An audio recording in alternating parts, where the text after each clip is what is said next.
Assalamualaikum warahmatullahi wabarakatuh. Perkenalkan, saya Junia Syafutri dan teman saya Alvina Liana dan Sri Nirawanti.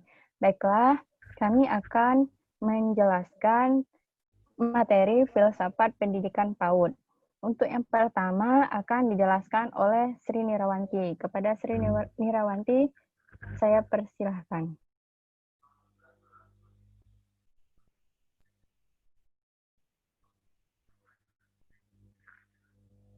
Baiklah, terima kasih kepada Saudari Junia. Saya akan menjelaskan tentang filsafat PAUD. Filsafat pendidikan anak dini bertujuan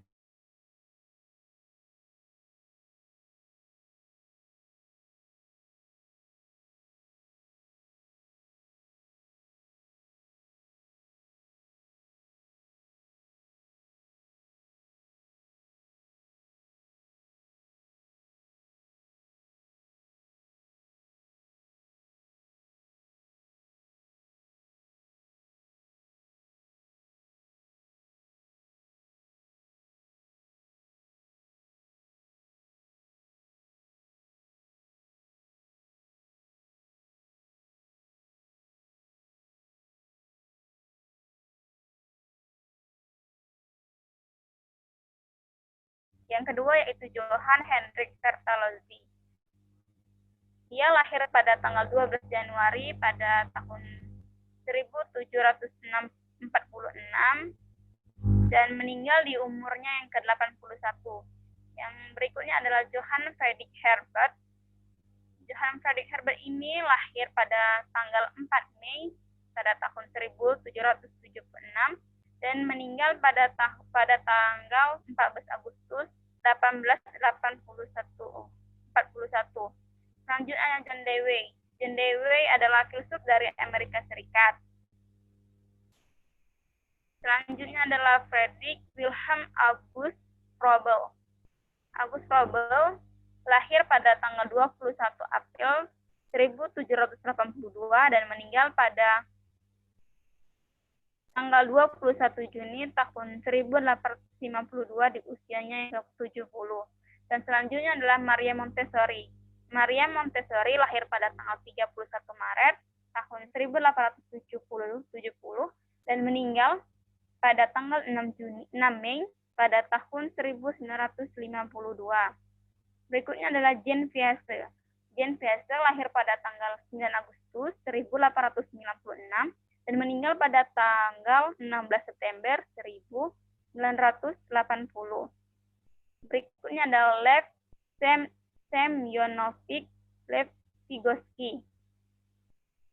Lahir pada tahun 1896 dan meninggal pada tahun 1934. Selanjutnya adalah John Amos Comenius.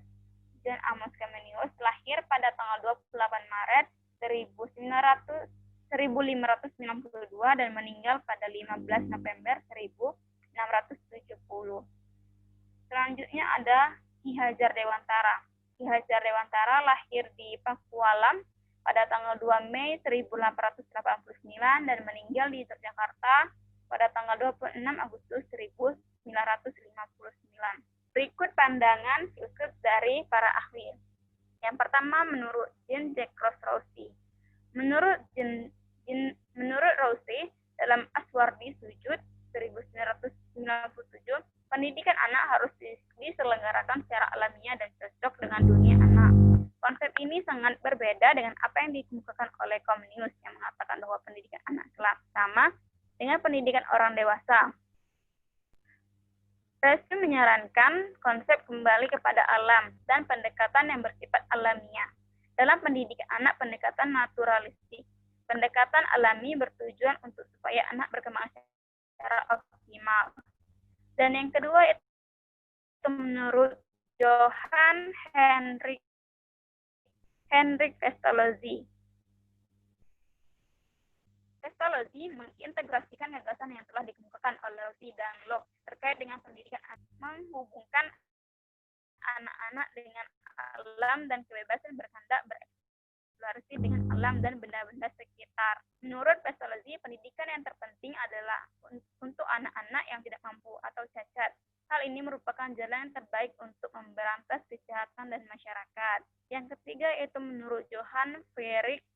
Herbert. Herbert menyatakan bahwa pendidikan yang paling tepat adalah menganggap bahwa pembawaan sejak lahir atau naluri bukanlah merupakan suatu kemampuan, tetapi lebih pada bakat dalam pemikiran sebagai suatu keadaan. Menurut John Dewey telah menegaskan satu dasar pendidikan yang progresif. Menurut John Dewey, sekolah merupakan model masyarakat demokratis dalam bentuk kecil, di mana para siswa dapat belajar dan mempraktikkan keterampilan yang diperlukan untuk hidup di alam demokratis. Selanjutnya, menurut Friedrich Wilhelm August Froebel, Froebel adalah pencetus ide awal sekaligus pelopor tunggal berdirinya kindergarten atau taman kanak-kanak. Menurut Froebel, setiap tahap perkembangan yang dialami anak harus dipandang sebagai suatu kesatuan yang utuh.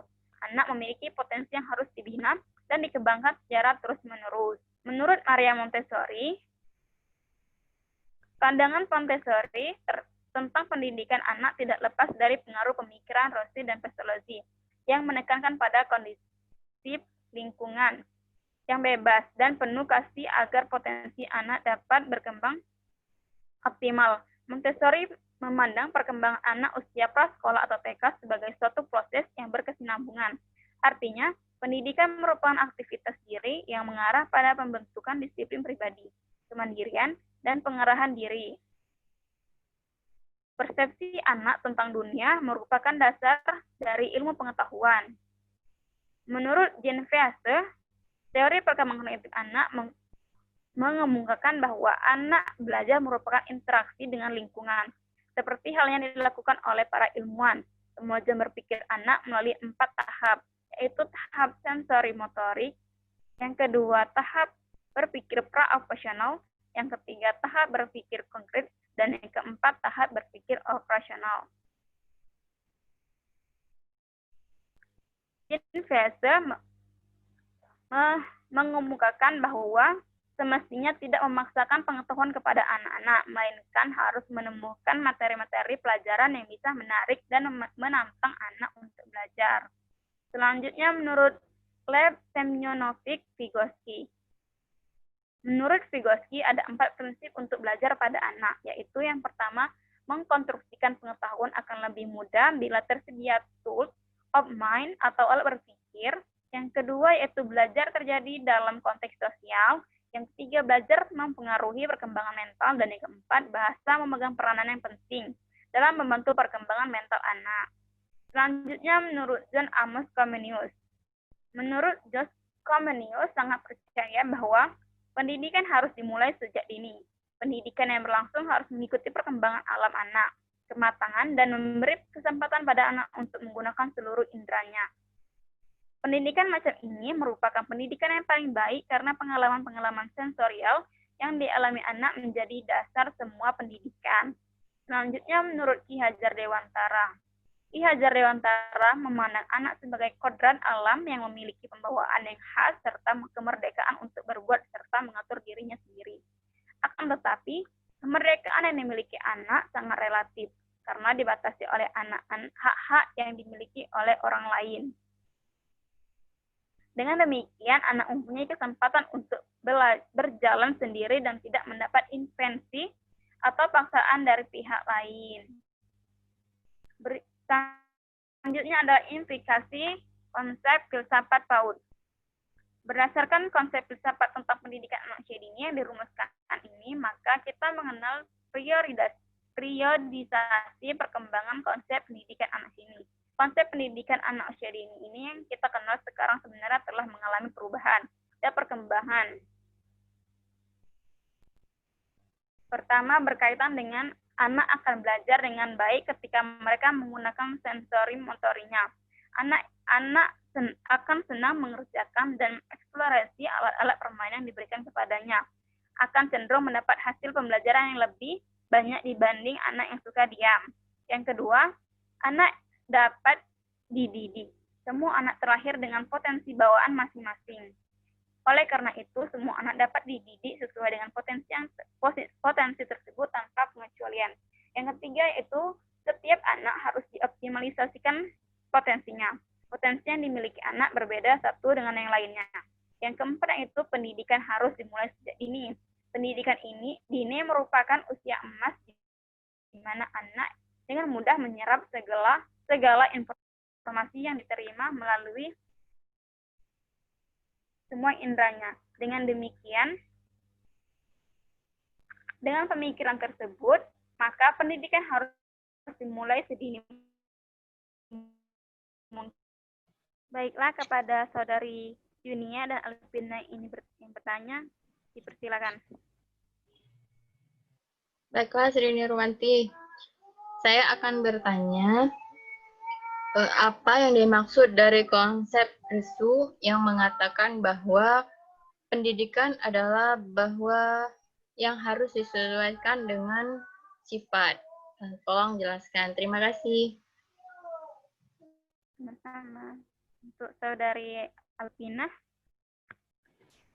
Baiklah, saya akan ingin bertanya, yaitu jelaskan maksud yang dikemukakan oleh Pestalozzi, yaitu pendidikan anak usia dini harus mampu membentuk anak supaya aktif menolong atau mendidik dirinya. Tolong jelaskan maksud hal tersebut. Baiklah, terima kasih atas pertanyaannya dari saudari Junia dan Alvina. Saya akan menjawab pertanyaan dari saudari Junia dan Alvina. Yang pertama dari saudari Junia, yaitu maksud dari konsep rasio yang mengatakan pendidikan anak jadi ini harus disesuaikan dengan sifat. Maksud dari suatu pendidikan yang harus disesuaikan dengan sifat adalah kita harus mengajarkan pada anak materi sesuai dengan tahapan atau perkembangan serta pertumbuhan yang ada atau yang dialami anak pada saat itu, sehingga apa yang kita ajarkan akan dapat diterima dan dapat digunakan anak pada saat itu. Dan untuk pertanyaan dari saudari Alvina, yaitu maksud dari Pestalozzi yang mengatakan bahwa pendidikan anak usia dini harus mampu membentuk anak supaya aktif menolong atau mendidik anak sendiri.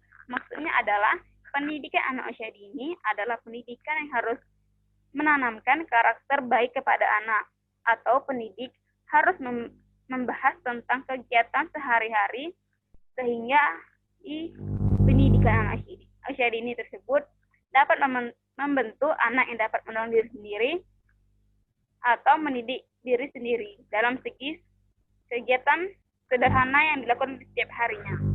Itulah jawaban dari saya. Baiklah. Saya kembalikan kepada moderator. Terima kasih kepada Sri Nirwanti. Untuk materi yang kedua yaitu Alvina Liana. Kepada Alvina Liana, saya persilakan. Baiklah, saya akan menjelaskan mengenai filsafat pendidikan anak usia dini.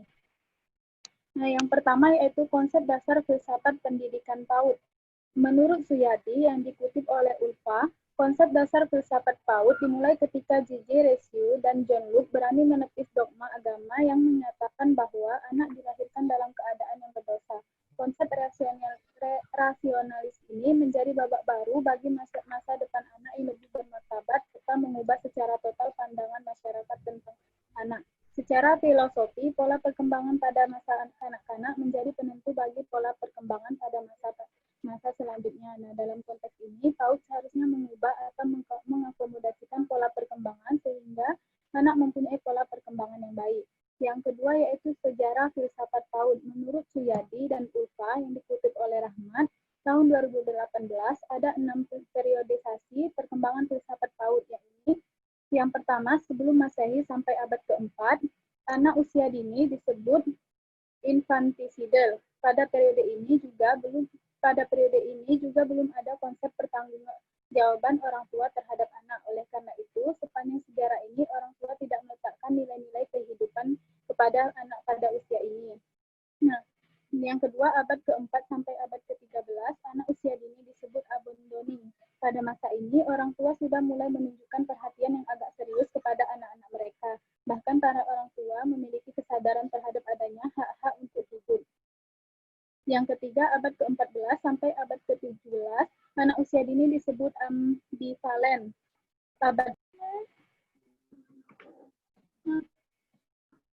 Ulang dari mana, Jun? Itu adalah batas mana?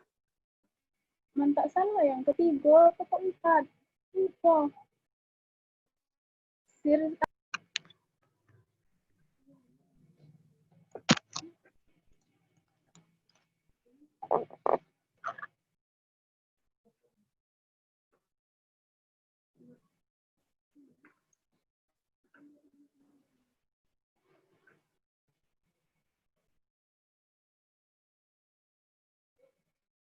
maju.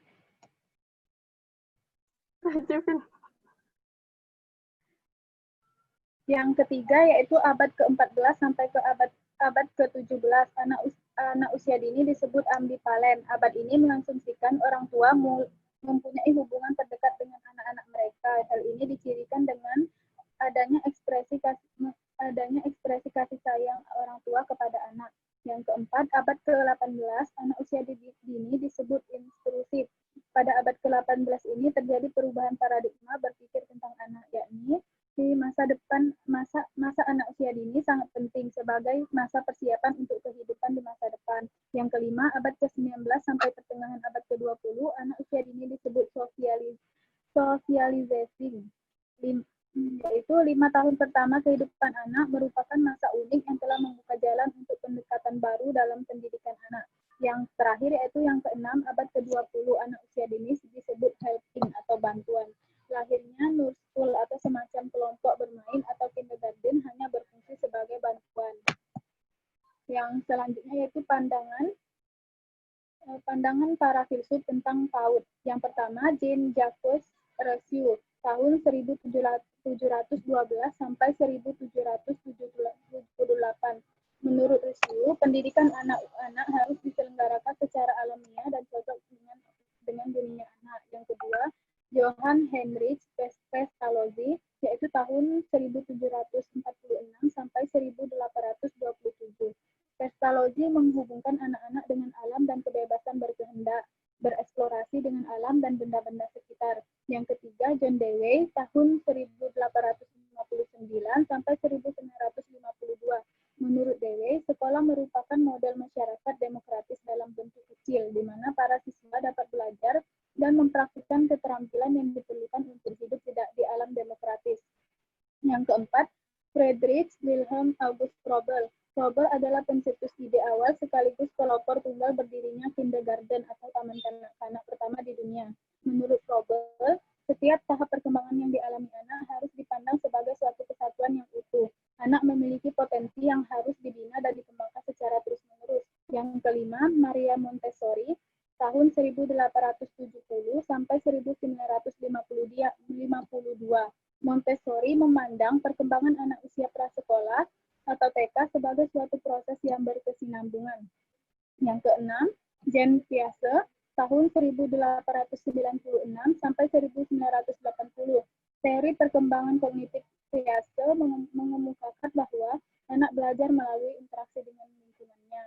Terdapat 4 tahapan menurut Jean Piaget, yaitu tahap sensori motorik, yaitu usia 0 sampai 2 tahun, tahap praoperasional usia 2 sampai 7 tahun, tahap berpikir konkret usia 7 sampai 11 tahun. Yang keempat, tahap berpikir operasional formal usia 11 sampai 15 tahun. Yang ketujuh, Lev Vygotsky, tahun 1896 sampai 1934. Menurut Vygotsky, perkembangan intelektual anak mencakup bagaimana mengaitkan bahasa dengan pikiran. Yang kedelapan, John Amos Comenius, tahun 1592 sampai 1670. Comenius sangat percaya bahwa pendidikan harus dimulai sejak dini. Pendidikan yang berlangsung harus mengikuti perkembangan alam anak atau kematangan. Dan yang terakhir yaitu Ki Hajar Dewantara. Ki Hajar Dewantara memandang anak sebagai kodrat alam yang memiliki pembawaan yang khas serta kemerdekaan untuk berbuat serta mengatur dirinya sendiri.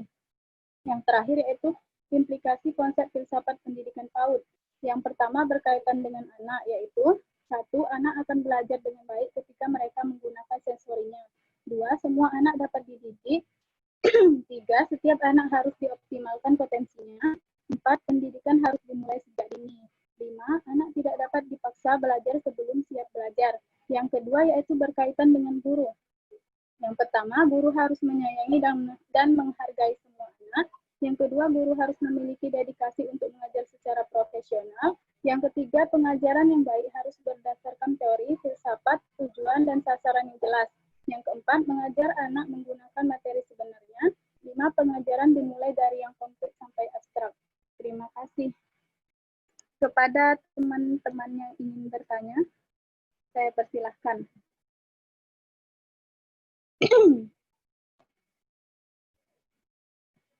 Kepada Saudari Baiklah. Junia. Saya akan bertanya, jelaskan bagaimana konsep pendidikan anak usia dini menurut pandangan Froebel sebagai pelopor berdirinya kindergarten atau TK yang ada di dunia. Terima kasih. Baiklah, saya langsung saja menjawab pertanyaan pertama dari Saudari Junia Saputri, yang yaitu bagaimana konsep pendidikan anak usia dini menurut pandangan Froebel sebagai pelopor berdirinya kindergarten atau taman kanak-kanak di dunia. Nah, seperti yang kita ketahui bahwa Froebel adalah pencetus ide awal sekaligus pelopor tunggal berdirinya kindergarten atau taman kanak-kanak di dunia. Nah, menurut Froebel, anak memiliki potensi yang harus dibina dan dikembangkan secara terus-menerus sehingga masa kanak-kanak disebut dengan masa Golden Age, yang berdasarkan pandangan Froebel pada tahun 1837, Froebel mempunyai gagasan besar untuk mendirikan taman kanak-kanak yang disebut kindergarten. Nah, dalam anak-anak di sekolah, taman kanak-kanak ini diberi materi yang sederhana, misalnya pasir, bermain tanah liat, melipat kertas, silinder, atau kubus untuk belajar merancang bentuk atau membuat sesuatu dalam kegiatan kelompok maupun individu. Imajinasi anak dibantu dengan mendengarkan atau membicarakan dongeng-dongeng, cerita, dan legenda. Nah, menurut Froebel, bermain dipandang sebagai metode yang tepat untuk mengajarkan anak serta cara anak dalam meniru secara wajar kehidupan orang dewasa yang ada di sekitarnya. Menurut Froebel, bentuk permainan, lagu-lagu, atau rancangan bentuk yang telah diatur sebelumnya sangat sesuai karena memenuhi kebutuhan pendidikan anak-anak dan memuaskan minat anak. Nah, itu saja yang dapat saya sampaikan. Selanjutnya, kepada Saudari Sri Nirawanti. Hilang, Sri. Cuma aku lah, mau jenis. Kita lanjut saja, yaitu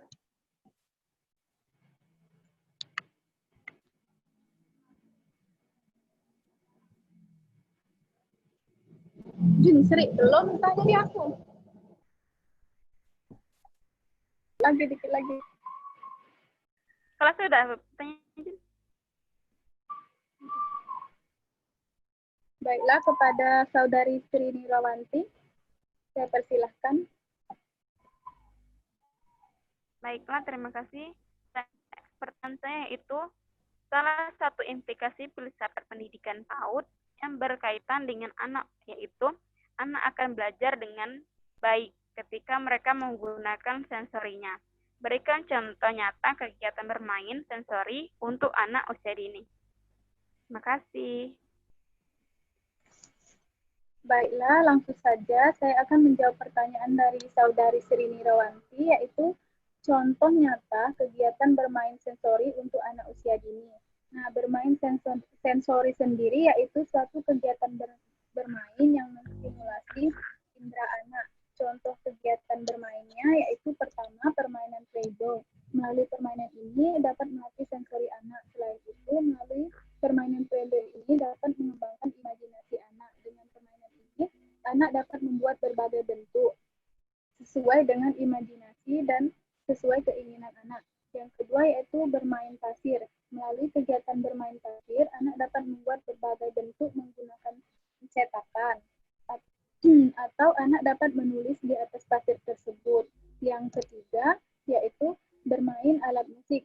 Anak dapat bermain berbagai alat musik, juga anak dapat bermain alat musik dengan menggunakan alat-alat di sekitarnya, seperti menggunakan botol yang diisi dengan pasir. Yang keempat yaitu permainan berwarna menggunakan jari-jarinya, dan anak dapat membuat gambar ini sesuai dengan imajinasi atau keinginan anak. Terima kasih. Kembali kepada moderator. Baiklah, untuk selanjutnya yaitu saya akan menjelaskan.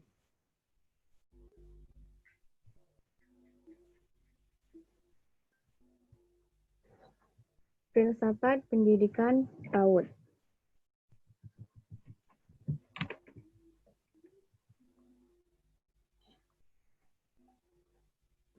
Filsafat pendidikan PAUD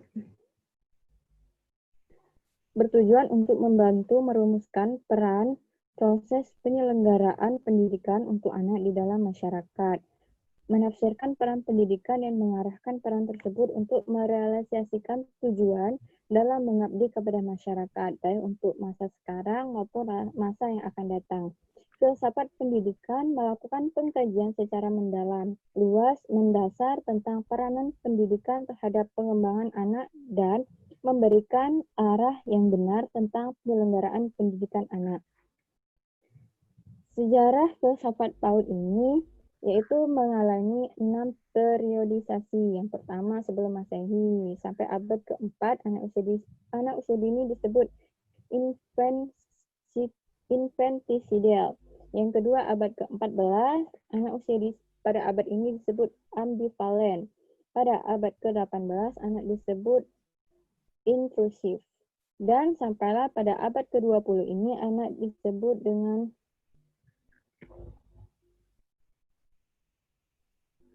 helping.